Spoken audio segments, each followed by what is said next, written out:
Hello, good night, and welcome to Wrong News.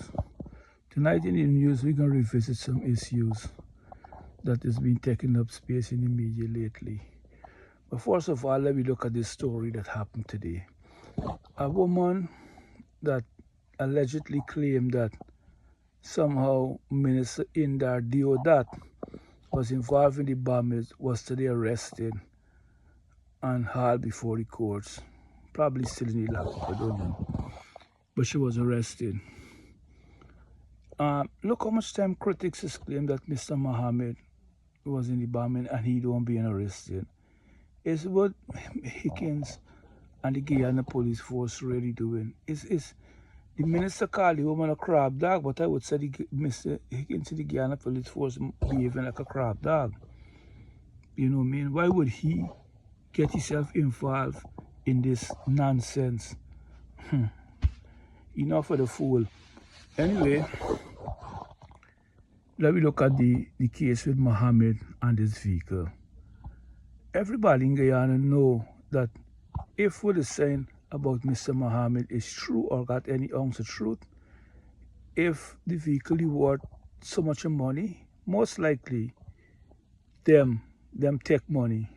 Them take part of the money. Good. Now Mr. Mohammed go wrong. They want oots back the GRA upon Mr. Mohammed, right? And what the court is saying, Guyana court, Gina Prasad is saying, you're not going to use the courts of Guyana as a machinery for carry out your personal vendetta. And I personally agree with that. They're using the Guyana police force as a machinery for carrying out a personal vendetta. They're using the GRA as a machinery for carrying a personal vendetta. The court says it's not going to happen. You see, they could get rid of the man, the GRA.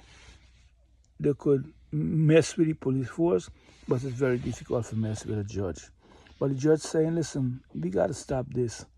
You know, we got to put a stop into this nonsense. Good.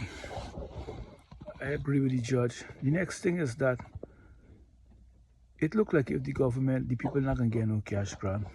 It looked like if they take the cash grant money for pay liars and run the election campaign.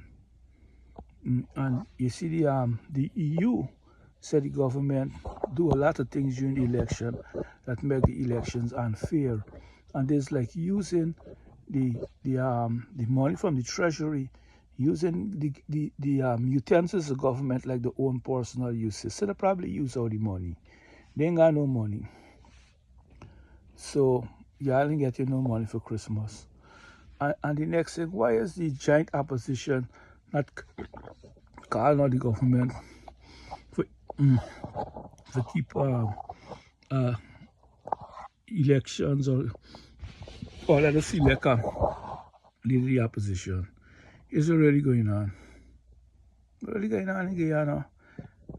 In Guyana, we got some people up high, and the problem is that they want to control all the power and all the wealth in Guyana. In Guyana, there's not a problem with Indian people and a problem with black people. The problem is primary greedy people. And if we as Guyanese don't understand and we fall into the trap of looking at Indian people will get emotional and bust out something that didn't sound nice, or a black person will get emotional, we feeding into their trap, and we can always got these greedy people snatching everything, draining we all the juices that we producing inside of the system. Anyway, thank you for listening to Wrong News, man. Wrong News. The news that we use wrong words, wrong grammar, and we tell you things that are happening in society that is wrong.